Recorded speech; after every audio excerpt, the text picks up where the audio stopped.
Well, if you didn't run off to bed and you have a little bit more energy, I have another story. Now, this story is an old, old story. When I couldn't find anything because I'm not going to school, I went upstairs and looked for books that I'd had when my children were young. I think you all might remember that I have a son and a daughter, and they're very close in age, so they like to be read together. This story is called Dandelion, and it's by Don Freeman. And I believe that's the same author that wrote Corduroy, which is one of the stories we really like. Well, my children really like this. If you can look closely, you'll see it's kind of a joke. His name is Dandy, and he is a lion. Here's his story. On a sunny Sunday morning, Dandelion woke up, stretched and yawned, and jumped out of bed. After doing his daily exercises, Dandelion looked out of the window, blinked his eyes, and said, "I wonder if the mail has come." He put on his sweater and went outside to the mailbox, and there was a letter, and it was written in fancy gold ink. This is what the letter said. "Dear Dandelion, you are invited to a tea and taffy party on Saturday afternoon at 3:30. Come as you are. Sincerely, Jennifer Giraffe."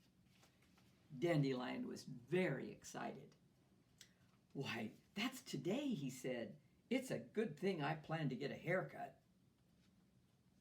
As soon as he had washed and dried the breakfast dishes and made his bed nice and neat, he ran down the street to the barber shop. Lou Kangaroo had a chair waiting for him. First, he trimmed Dandelion's hair, and then he gave him a shampoo.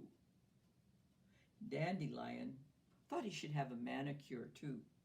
I wish you could see his nails are really long. When Lou Kangaroo had finished, Dandelion looked a bit foolish.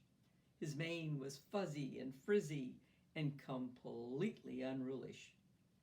"Maybe a wave would help," Lou suggested, showing him a picture in the latest fashion magazine for lions. Dandelion agreed. This was exactly what he needed.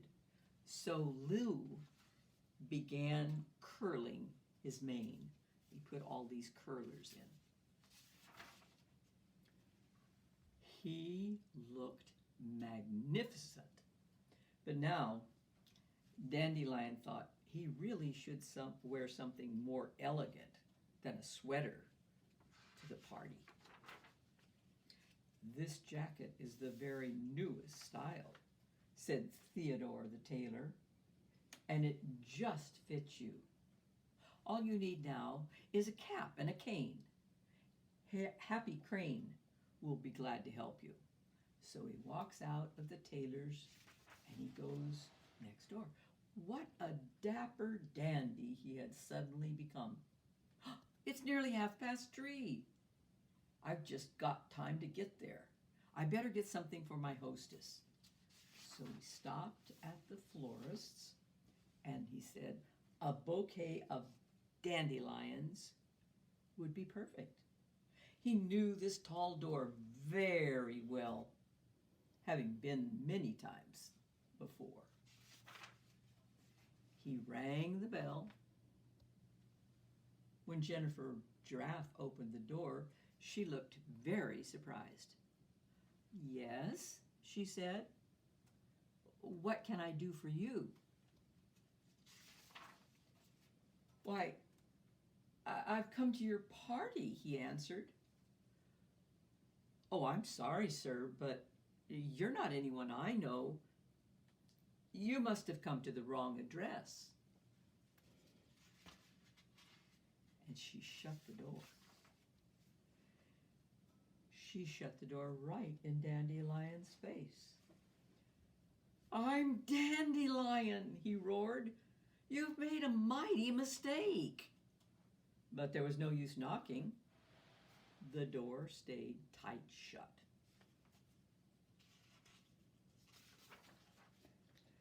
Dandelion began walking back and forth, up and down the whole long block he passed.